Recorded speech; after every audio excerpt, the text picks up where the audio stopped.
Hey, John, so we're just going to get right into it. Obviously, stocks and options, but the big thing is the market volatility right now. And a lot of people are sitting on big losses right now. The question that we keep having in coaching, and we'll attack this from both stocks and options perspective, Sure. is could people have seen it coming a little bit sooner based on doing their own work? Or was there any ways that they could have possibly have protected the downside even if we didn't roll over? The fact that we rolled over so fast in the stock market, just like all of a sudden 4 bearish gaps after all-time highs, could they have seen something beforehand or thought a different way? Because there's a lot of people reaching out to us right now that are holding the bag on some really big trading losses, and they're kind of frozen right now. What would you say to them? Yeah, it's a great question, Pete. And it's hard to obviously predict the future, but in the case like this, we saw the S&P, I think it was something making 38 new highs for the year, something ridiculous like that. The last high that it made, it rolled over slightly and then made a lower high. So right before that happened, I started adding some bearish exposure. I started telling our community, hey, listen, we just made a lower high in the S&P 500. So that was warning sign number one. Obviously, whenever a market makes, you can see it right there.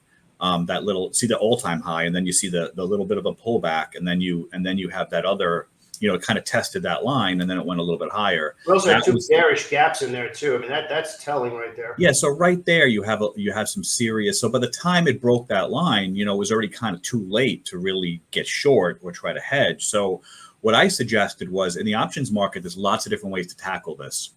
What's great about options is that it gives you the most options, no pun intended. You can initiate short positions through credit spreads as volatility picks up. So that's something we teach our community, when to use debit spreads and when to use credit spreads. There's a time and a place to use both. The other thing you can do is when you have a very bullish portfolio, and we were bullish going into all-time highs, obviously, you do want to be a trend trader. You obviously do want to be bullish when the market is making all-time highs, because the market will tend to continue longer than you expect it to. Yeah. So that being said, when you start to see lower highs, like we just illustrated, that is when you start to have to be a little bit, not bearish, but start to be cautious, start to reduce exposure, reduce positions, and also add some bearish exposure in the form of hedges or credit spreads, but also just simple QQQ puts or SPY puts to offset the portfolio that you might have. So even if you are a stock trader, you can hedge using options by using simple SPY puts or QQQ puts, depending on the size of your account. You pick how many contracts you'd want to buy, obviously. So in this case, you'd actually be buying the puts. How far out do you go? So with puts, generally, whenever you're a buyer of an option, you have to be concerned about theta decay. So there's 2 ways to kind of offset that. You go further dated out. I always, whenever I buy long calls or long puts, my general rule is 30 days or more. So in the case of hedging, you can go out a little bit further. If you have a target in mind, like if you have a support area where you think the market might drop to, for instance, a moving average, for instance, or something like that, what you can do is do something called a put spread, where you buy a protective put and then you sell a put underneath it. That will help you be time or theta positive, and that would be what you would do. So speaking of moving averages and support, the fact that the 200 period moving average on the SPY right now is in play on one more push down is absolutely incredible, the speed with which things turned around. Yeah, you really had no time, and unless you caught that lower high that we pointed out, it was a little bit tricky. But the warning signs were there. Whenever you continually make new highs and the volume starts to dry up a little bit, sentiment is obviously an important factor as well. When when earnings started to be kind of so-so, and you start to see lackluster results. I mean, the market's kind of divided into, I would say, 4 segments. You have obviously macroeconomic, which is all the data-dependent stuff that we look at, the Fed-related stuff, right? We got more inflation data next week too. We can talk about that. Yeah, we have a very busy week ahead of us. This week was fairly quiet, but we had that's why I think markets kind of rebounded a little bit. There was just lack of any news, really, right? So it made sense that we were oversold, and now we kind of bounced a little bit. We do have big news coming out next week. That being said, earnings season is now somewhat behind us, so there was no lack of any major news this week. But the first thing is macroeconomic. The second one is geopolitical, which obviously there was an uptick in geopolitical this week, with Israel and Iran and Hezbollah and everything else. So there's that. And then obviously you have, fundamentals. So fundamentals are the equity market themselves. How are stocks doing? Are they reaching their targets? Is their guidance good? So on and so forth. I would say earnings was so-so. There was some that did well, some that didn't. So that's fundamentals. And finally, which we spend a lot of time doing, is technicals. Technicals is really day-to-day, week-to-week. We do our top-down analysis where we determine which markets, which sectors, which groups, and ultimately which stocks are the ones we should either be going long or should be going short. So you put all that together, and that helps you put together the picture. But any one of those four that I just mentioned could affect sentiment. And sentiment is really what changed the last 2 weeks. You also mentioned the expectations on earnings. I mean, we get this question all the time when we do a pre-market game plan meeting every day, and people are like, I don't understand why did that stock go up after that kind of earnings? Why did that stock go down after that kind of earnings? They beat on everything. And people don't understand that we are trading off of expectations, because up till this point, there's the revenue and the earnings per share, and they report that number. And that's, again, what's expected based on what happened. But then there's the guidance going forward, which is why the AI boom was just incredible, because the expectations were through the roof about what artificial intelligence could mean. And you and I have been talking about this for a while. I know I've been pounding the desk on it for a couple of months now, quite honestly, heading into this earnings season. So I'm not armchair quarterbacking at this point. But stocks, especially like NVIDIA and those kinds of stocks, they were properly priced at that point. Right. And that's when fundamentals come in. If something is properly priced, the stock market is a forward-looking indicator. So if something is properly priced or even overpriced, all it takes is a little bit of negative guidance, or maybe a small miss, or even if it reaches its expectations, but there's nothing else going on for the future, you might see a sell the news type of situation, which we got.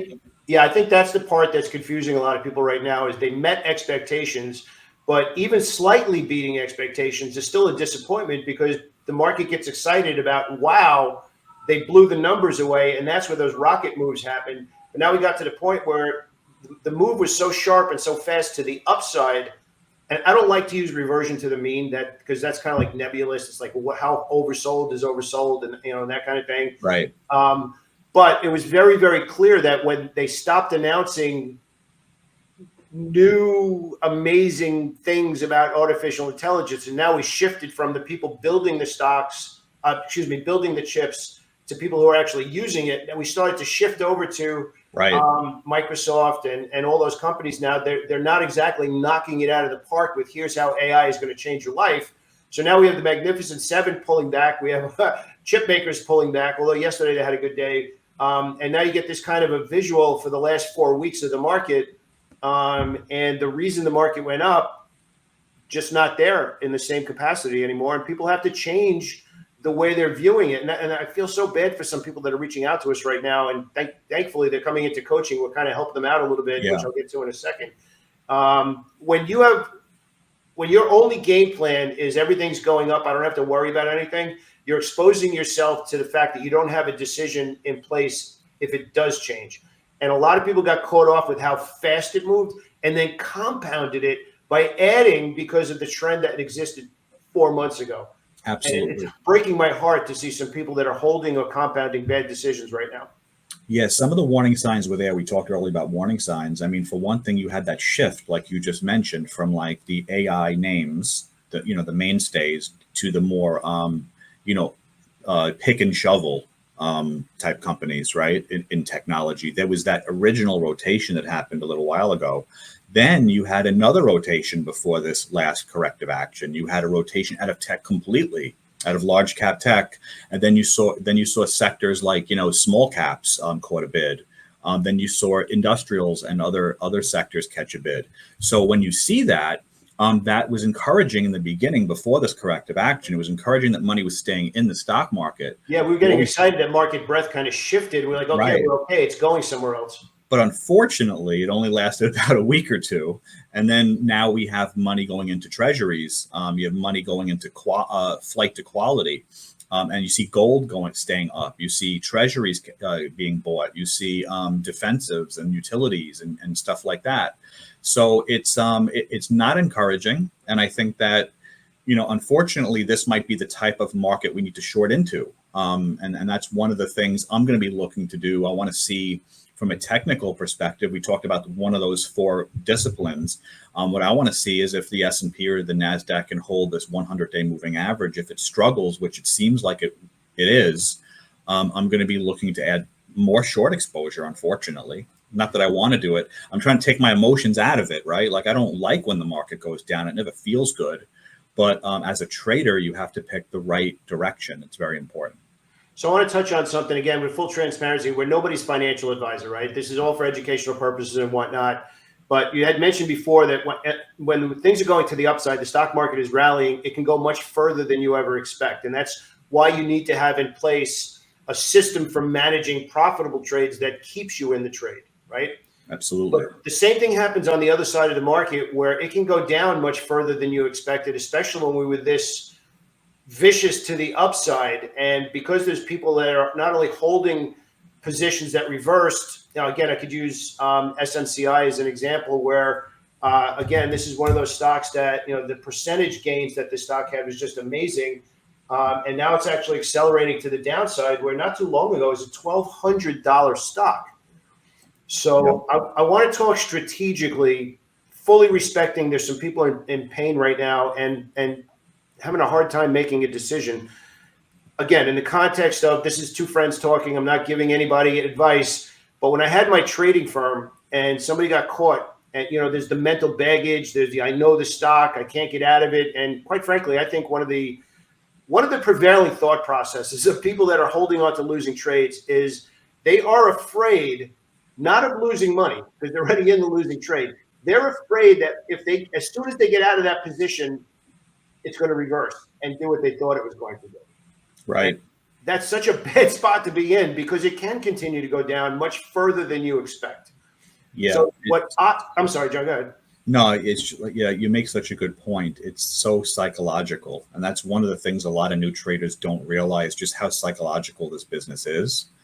And when you're in that situation, and we've all been there, you have to kind of disconnect yourself from it.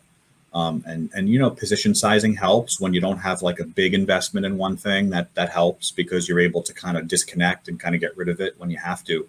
But one of the things I wanted to bring up was opportunity cost is something people forget all the time. If you run a business and one of your business units is underperforming, as a comparison, you would shut it down and you would place your capital and your resources to a revenue generating part of your business, and you try to grow that. Maybe you would still keep that business. Maybe you would make it a little smaller, just like you would downsize your position sizing, right? It's the same kind of concept. So, your trading business is a business, and that's how you have to treat it. So yes, the stock could bounce and it could go up and you could be kicking yourself. But what about the opportunity cost where you would have taken that capital and moved on to something else and you would have made even more money potentially? So that's what you have to think about. Yep. It's one of the things on the prop trading side of the business. For those of you that have never traded somebody else's money or never got licensed or anything like that, prop traders are obsessed with buying power. Just give me more buying power. Give me more buying power. And for some reason, retail traders, and I want to say this in all respect because it's more a psychological thing, is you really need to be thinking about your buying power and you're tying it up in something that's not working.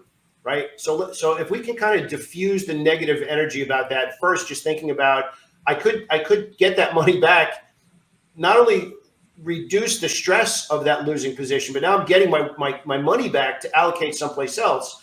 But I want to touch on something that was brought up in a coaching call yesterday from a newer member. And he was to paraphrase what he said, he basically said, that's my stop loss and I'm going to lose what I said I was going to lose. And he basically was saying, like, I'm not going to touch it because it didn't hit my stop loss yet. And I almost jumped out of my seat because the circumstances changed. You can't say I got on, 495 on the Long Island Expressway and I was doing 70 and darn it, I'm going to do 70 no matter what, right? Because you're in a rush to get there. If traffic changed, it started raining, it started snowing, there's black ice, there's a car, you got new information. Your job now is to be safe, right? So in that context, what I said to this person yesterday, I said, you, even if you're that attached to this position, reduce your position size. If you got 1,000, sell 500. Like, lighten the load of something that's clearly not working. Get your head back on. And even if you don't immediately put it someplace else, at least you are relieving that pressure. And now you can start to think a little more clear about the situation. Yeah, absolutely. I think for a new trader, what you just mentioned was sentiment changed, or the market itself, the dynamics, whatever the dynamics are of the market, they changed, right? I think sometimes new traders, and again, it's just a fact that you're new to this, right? You're learning. You might not know when sentiment shift. You might not be confident enough to be able to make that judgment call. You know what I mean? And I think that's where some of that might come from. So it's great that he had a hard stop in place. I think that's great. I think that should always be step one, right? Yeah. But to fine tune that and to manage your risk and to avoid losing opportunity costs, like we just talked about, you have to have another part of your risk management in place, and that's, you know, kind of if then statements. You know, if the S&P breaks a moving average, I need to reduce. If the NASDAQ goes below its 50-day moving average, I need to be more bearish. If this happens, then this happens. If semiconductors roll over, I'm not going to stay in NVIDIA. You know what I mean? Like, this is, even if NVIDIA has a positive day that day, right? If SMH, you know, the semiconductor ETF lost 3% one day and broke its moving average and broke its trend, I would be reducing NVIDIA, even if NVIDIA was up that day. You know what I mean? Because to me, they're related.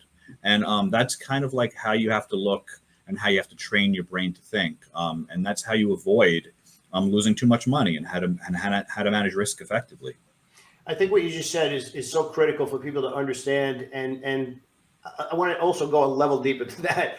Understanding something and implementing it is not the same thing. So, like, you know, especially with somebody's probably watching this on YouTube right now. There's a billion videos out there on trading right now, but there comes a point where you have to commit to something. Hey, it's Pete. John and I really want to thank you for being here today. You have all the choices in the world on YouTube right now to find out about stocks and options, but we want to continue to over deliver. And the only way we can do that is for you to let us know what you like. What kind of stocks and options training would you like for us to see on the channel?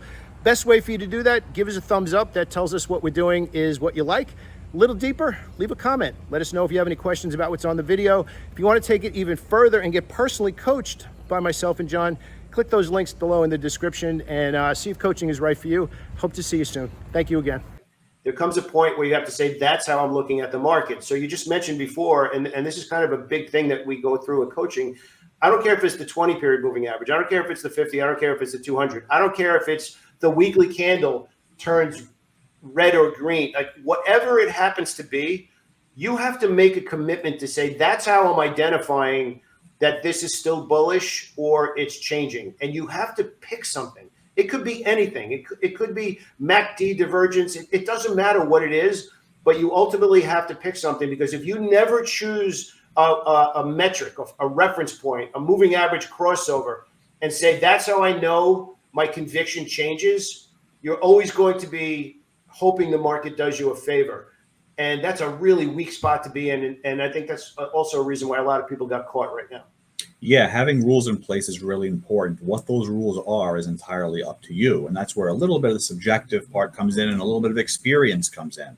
And yes, some people use MACD, some people use RSI, some people use Bollinger Bands. And people always ask me, which one is the best one to use? And my answer is, whichever one works the best for you. And I know that might sound tongue in cheek, but the key is what you just said is so important. Stick to one. Stick to one that has worked maybe over time and you've noticed some results. And that's the one you want to kind of use. I use moving averages personally. I find them super easy to follow. I look at price action on candlesticks and to see if there's reversals and confirmations and stuff like that.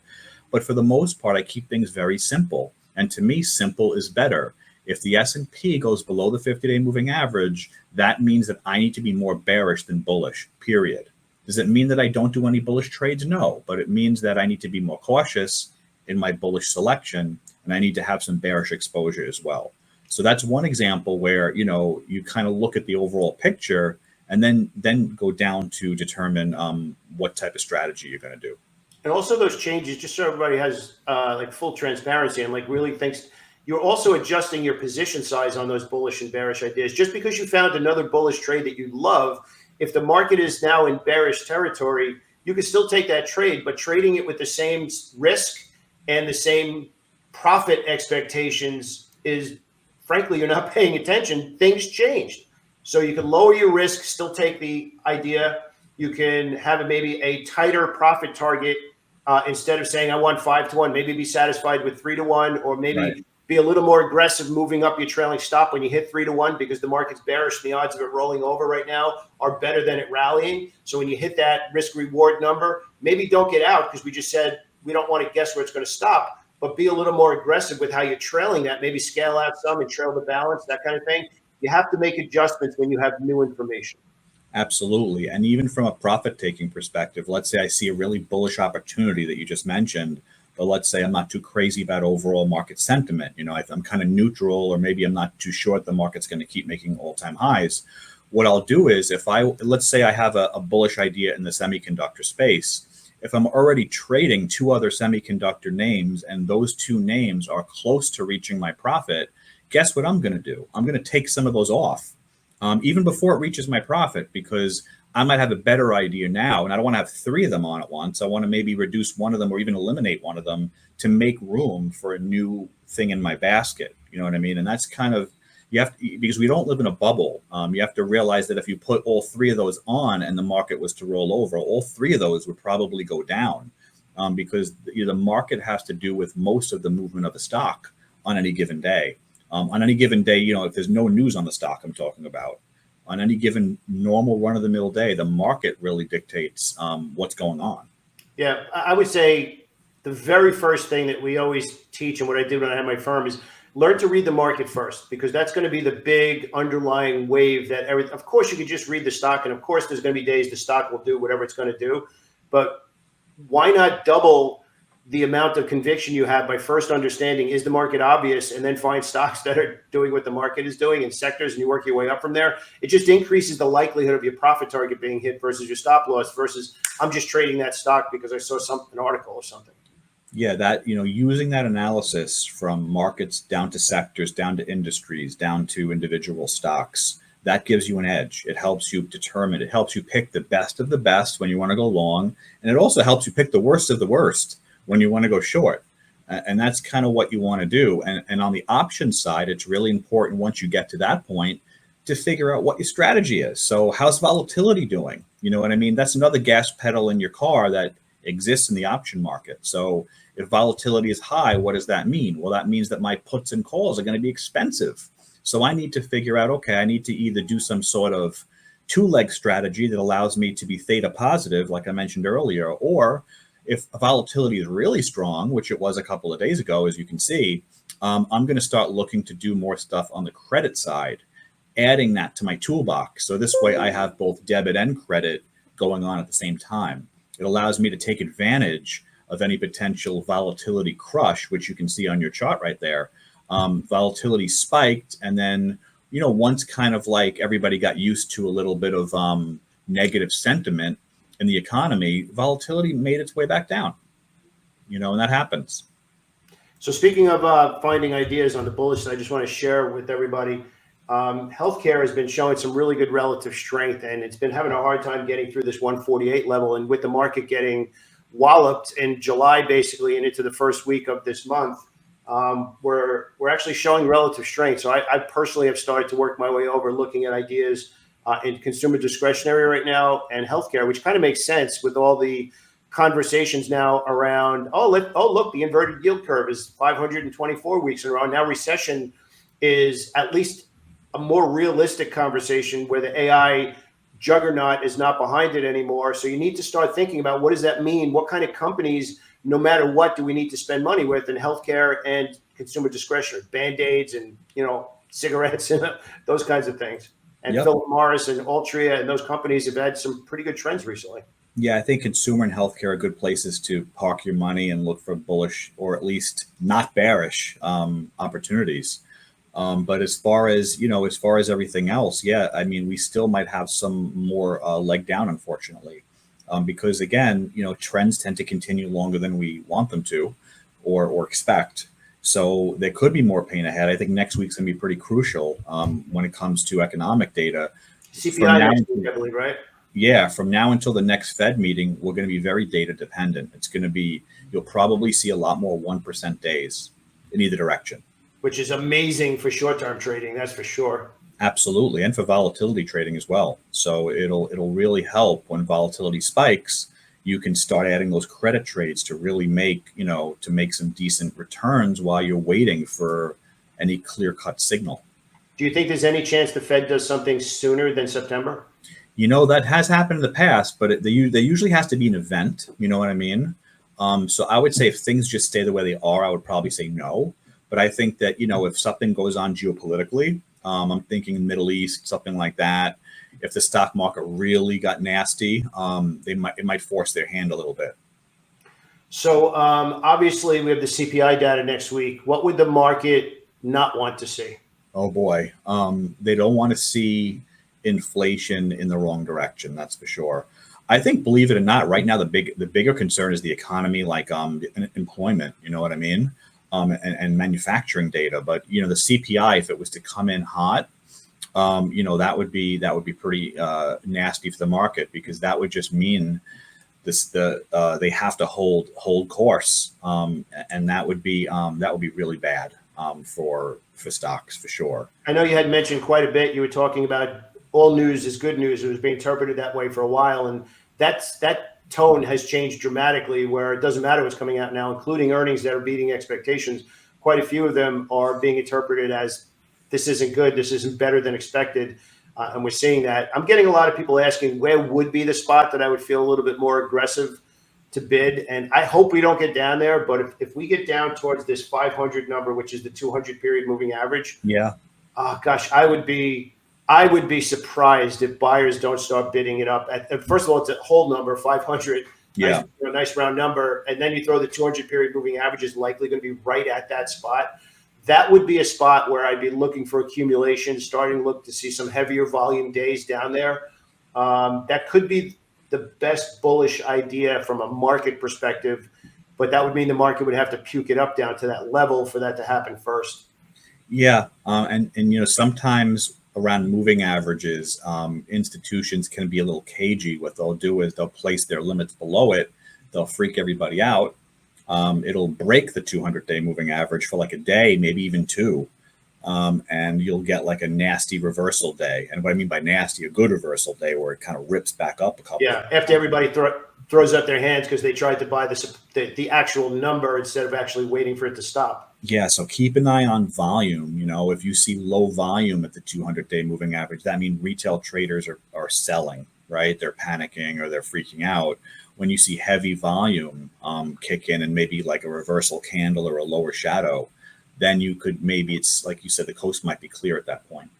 One of the things that we teach all the time with moving averages, everybody's like, oh, there's a self-fulfilling prophecy, but price still has to stop there first. You can't just buy because it's a moving average. You still need to see some validation. So you actually have a reference point to say, okay, it hit the moving average, went down, and at least now you have a level to lean on for a stop loss. Just buying the moving average, I think, is silly. Yeah, there's nothing wrong with waiting for confirmation, even if you have to pay up a little bit. Remember, trading is about direction, not about price. If you're obsessed with price and getting the cheapest price, then look to be an investor, not a trader. And those are two separate disciplines. Yeah, value versus price. Yeah. So yeah, you could try to catch a falling knife, but as a trader, I don't want to catch a falling knife. What I want to do is wait for some sort of bottoming to happen. That could take a couple days. It could take a week, or you could get a nasty reversal day, where in which case you would then buy into that at some point. So we actually have, I'll do a quick metric thing that we have here. It's one of the ways that we help keep people on the right side of the market, especially new members coming into the community, is what is the color of the weekly candle? Like you have a whole bunch of metrics that you work around, whether it's 200 to 50, how it's over the last 4 weeks and whatnot. So we started to track some metrics as a part of everything that we do, where we're measuring first from the change percentage from the Monday opening price. Okay. And what we're finding is, to simplify it for a lot of people, like we said before, you have to commit to something to say, right now, that's how I'm measuring whether it's bullish or bearish. Something as simple as the color of the monthly candle, the color of the weekly candle, the color of at least it's a set point in time, which is different from a moving average, which is changing as price is changing. It's a definitive level to say it's still above that and there's separation, or it was separation, big distance between the open and the last price, and now it changed. That's not vague. That's not subjective. That is like, it's either there or it's not. So if you happen to be watching this right now and struggling to find some stocks that you can sink your teeth into a little bit, or at least trade with a little bit of conviction, pick a reference point. Pick something and say, as long as it's above, it could be yesterday's high, it could be yesterday's close, whatever it happens to be. Pick something and stick to it, and you'll find that it'll be a lot easier to manage and a lot easier to have perspective on that idea, because it's not changing. It's there, it is, and that's what matters to me. Yeah, absolutely. That goes back to having a plan, right? It doesn't matter what. No, all I was saying was be consistent. If you have a metric like that works for you and that's back tested over a couple of weeks or a couple of months, and it seems to give you some really good feedback and some data, then use it. You know what I mean? And same thing with your charts. If you're using secondary indicators, use the ones that you're most comfortable with and that work for you. I find moving averages, volume, price action works well for me. When things get really extreme, by the way, like when things did fall last week, I did look at Bollinger Bands. I did look at RSI just to see how bad things were from a overbought, oversold situation, just to see how many standard deviations we were talking about here. And to me, that doesn't give me a buy signal or a sell signal. It just gives me an indication of how bad did things get. Some people like Fibonacci retracements. Those are pretty cool too. So do what works for you, but the trick is to be consistent about it. Yep. You have to pick something. You have to commit to something, because if you believe in what you're looking at and you believe that reference point matters, that's where it actually becomes easier to manage trades, because you're not constantly second guessing, well, is it broken? Is it not broken? It either is or it isn't. And those rules are actually what keep you in the game, both on the risk side as well as in profitable trades as well. Absolutely. It works. That's the name of the game. You don't want to just be so mechanical where you place a hard stop and that's all you use. You don't want to do that. Yep. All right. Awesome, John. Thank you so much for your time today. Really appreciate it. Any parting words of wisdom? Parting words of wisdom. So, don't necessarily fall into this trap of this bounce. You want to see where things lie. You want to see how strong it is. And if we start to roll back over and we get confirmation a little bit back to the downside, or we see some weakness going into a moving average at resistance, we should probably look to short into it. And I think right now that's where I'm leaning towards. On the short side, I've actually found over time that bullish breakouts versus bearish rallies tend to be better followed. Like bearish breakdowns, I find aren't as good of entry as a bearish rally to short. I find rallies shorting easier. Yeah, because bearish rallies tend to be pretty violent. It's like, really dead cat bounce, so to speak, right? Right. It's because they fell so hard, they're going to bounce pretty hard too. Yep. All right, everybody, have an awesome day. John, thank you again so much for your time. Appreciate it. My pleasure. Have a wonderful day, everybody. Bye-bye.